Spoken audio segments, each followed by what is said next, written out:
Please welcome to the show a member of the National Soccer Hall of Fame, three-time MLS Cup winner, 1998 MLS MVP, four-time MLS All-Star, and so much more. One of the greatest players this league has ever seen, MLS legend Marco Etcheverry. Marco, thank you for coming on the podcast. It's a pleasure to have you here.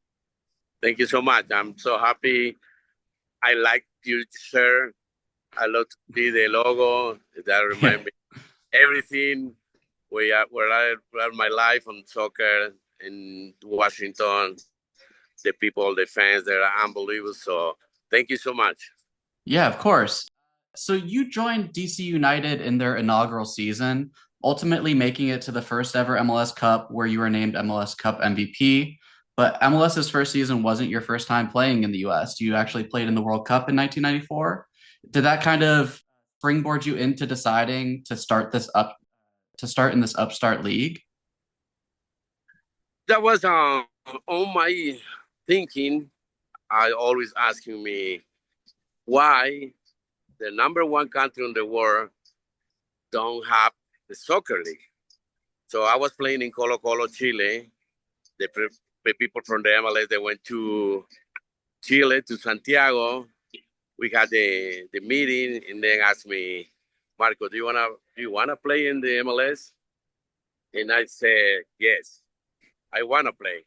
So they went to the club, to the meetings, and then that was my October 95, something like that. I agree. The club agreed with the MLS, and then January, he came to New York for the presentation, and I was so happy to be the pioneer from the MLS. That was with Carlos Valderrama, Campos, all the big stars. I'm so happy and proud. It's an honor for me to be part of the start from the league. Yeah, and on the Bolivian national team, you also played with Jaimemoreno, who joined DC United in the same time. Was that something that you guys kind of discussed, or was it just a happy accident that you guys joined the same team? Love Jaime. I feel like he's my little brother. Started in the national team 91 in Chile, the Copa America, and then we didn't separate. He went to Middlesbrough, and then actually, at the first start with the MLS and DC United, we joined with another Bolivian attacking player. That was Chicho Suarez, Berti Suarez. He doesn't have he wasn't lucky too much. So he went back to Bolivia. And then after 1 month in June, I think, I came to the team. I was so happy because we are really good friends from 91. And that was, for me, be part with Jaime, with the DC United. It's a big part of my life, not only in soccer, like a family and everything involved in soccer. Yeah, and you guys had such tremendous success together. You ended up winning 3 MLS Cups in the first 4 seasons. But that first MLS Cup had to stick out not only because of the history of it being the first, but that game was almost called off due to weather. I mean, there's visible pools of water all over the pitch. You could see players passing as hard as they can, and the ball would just go 6 feet and just stop on a dime. How bad was it to play in those conditions? Especially we were losing Yeah. 2-0. And then we came back in the last 60 minutes, I think. And I have the nice part for the golden goal. I didn't know if we scored the goal, Yeah. the game finished. So when we scored the goal, I saw the celebration, and I was thinking inside of me, what's going on? Why too happy? And I didn't know it was the end of the game. So then I realized, and I was giving a big hug to Jaime, and we crying, and that was the most crazy part of that game when we celebrate, because supposed to we are losing the championship in '96. We came back and we give it the trophy for the fans. Many people from DC went to Boston to see that game, and when we came back to Washington was really nice how the people received the team, how they celebrate our first championship. Yeah, I mean, I've had conversations with other people that have been there, and they were saying that it's the loudest experience that they've ever had. Just that stadium, and especially when it was your corner kick that led to Eddie Pope's game-winning goal, and just the eruption when that happened. You guys ended up staying on the field for, I think it was like 30 minutes after, just celebrating. It had to feel good putting in all that effort to finally be able to lift the trophy. I mean, and you guys have, since you were there, lifted 8 trophies over your time, which is something pretty unheard of in MLS. And MLS right now, they're entering their 30th season. You're a player in this league and a dominant player at that for 8 seasons. What is it like to kind of look at MLS now, not only having someone like Messi join, but being key contributors within the international transfer market? When David Beckham came to the league, that was really crazy for me. While I was retired 2 years before he came to the league, and I was a little sad because I got a chance to play 2 more years. And now Messi made me crazy. It's not easy. The feeling for the people retiring from soccer, and you see how's the league right now. I want to play 5 minutes. I want to play 5 minutes for DC. But the thing is, when I come back and thinking about our first game, our first championship, 3 championships, winning in 4, that was part of the proud of my, only for me, for my family, for the fans. We're still going somewhere. The people is, hey, Marco, we still remember you. We still remember Jaime. So that part of the game is a more beautiful, exciting, and everything. DC United is part of my life. It's part of my life. I feel in my blood.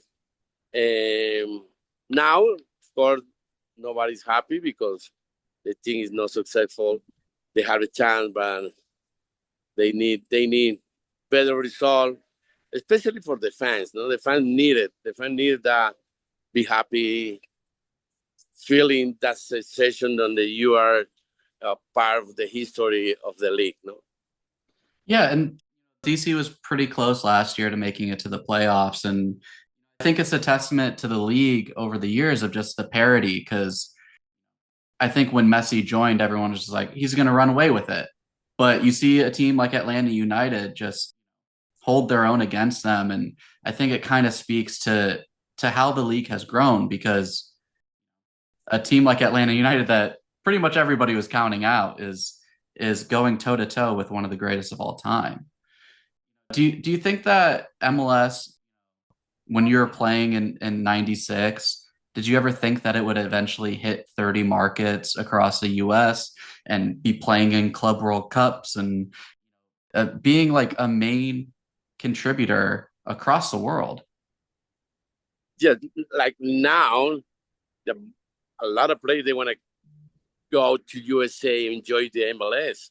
No, imagine the best player in the world, Messi, Suarez. It's too many players now for the first level. They're joining now the MLS. So I think it's going to be unbelievable. I think the fans, how they play now, the kids, too many kids, they're practice, try to be a Messi or Suarez or Busquets. So I feeling like how you feel in South America. So this is the very good part now to see the leagues. It's like it's top of the level, no? It's I think maybe 2 more years gonna be after the World Cup. I think it's gonna be in the same place of the American football. Yeah. And then one question that I was thinking of when going over all the different accolades that you have achieved at your time in DC, including a CONCACAF Champions Cup win. What sticks out to you the most about your time playing on that team? Especially '98 when we won the Inter-American Cup. We beat the best team on Copa Libertadores. So actually, in that moment, DC United was the best team in all America. So South, Central America, and North America. So we beat the best team in the Copa Libertadores at Vasco da Gama. And this is what I think is the best trophy we get. Be the best team in all America, from North to South America. Yeah, and I think it speaks to the testament of the players that you guys had on the team. You look back and like obviously you didn't know at the time, but these would be mainstays in the league and people that would be talked about 30 years later, just some of the greatest players in MLS history. And to not only be dominant in MLS, but to go on those international competitions and be dominant as well. I think that just kind of speaks to how good specifically you were, but how good the team built around you and Jaime were. Yeah, I remember the first meeting with Bruce and Kevin Payne, one of my best friend I have in my life. Kevin is in heaven now, and Bruce is like my second dad. We said in Spanish, no. I had a meeting with them. He said, Marco, we're gonna build a team around you. Feel comfortable, feel confidence, and I appreciate a lot that situation from the general manager and the coach to say that. I'm feeling so good. I'm feeling too confident. And we build a team, not only good player, good person. This United was a family. It's like a family in that moment. We have meetings or lunch or dinner on my house, John Harkes' house, President house, Bruce Arena house. We've been together many, many times after the practice, after the game, any day. We celebrating some birthday of any of the team. That was one of my big family I have in all my career. And all the players were really, really good. All the players were so nice person. Everyone want to fight for the trophy. Everyone want to fight to play.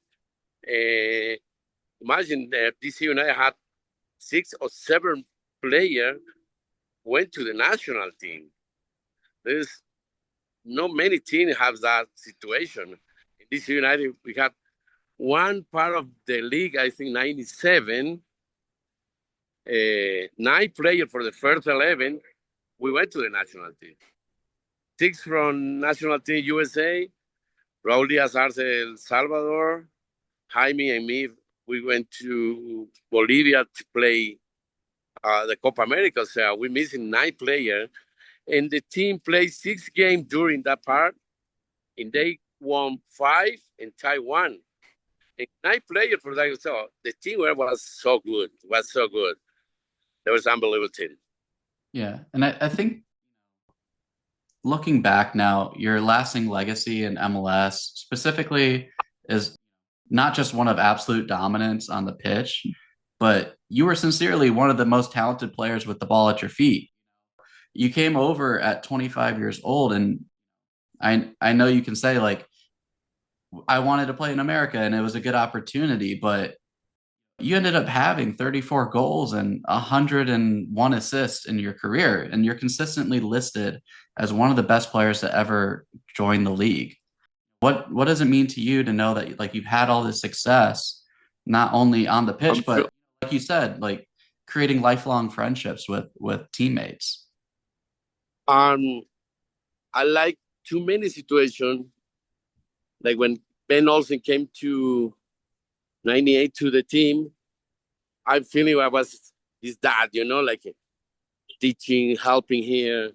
And he said, when you're my dad, that part from my teammate, they make me feel so good to teach the young player, they have to learn how to take every practice 100%, to feeling how to win games and games, because when you win games and game, that feeling is different, no? You are try to, if you are losing one game, you give it extra, you're running extra, and I can lose that game. So the mentality that we get there in that part of 96 to 99, 2000 was the team was a winner. And every player was a winner, how they work, how they practice, how was the relationship. We never have any problem, no with the coach, no between the player, with the people in the club. I think everything around me, what I feel is one of the most beautiful part of my life. That's amazing to hear. Are you keeping up with like DC United nowadays?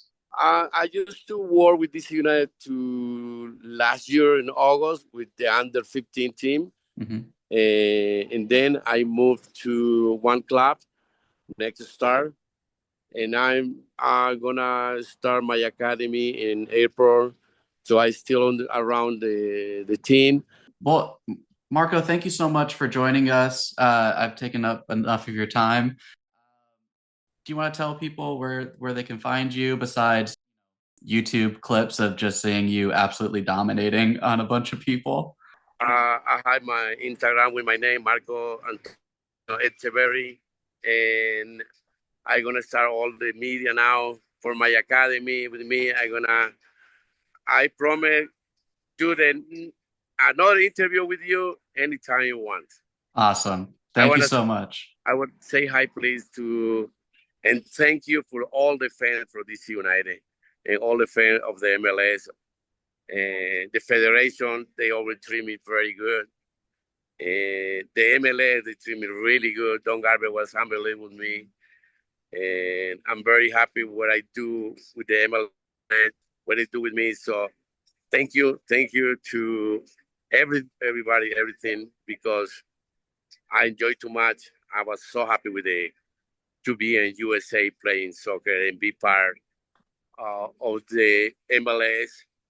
It's an honor for me be the pioneer, one of the pioneers from the MLS.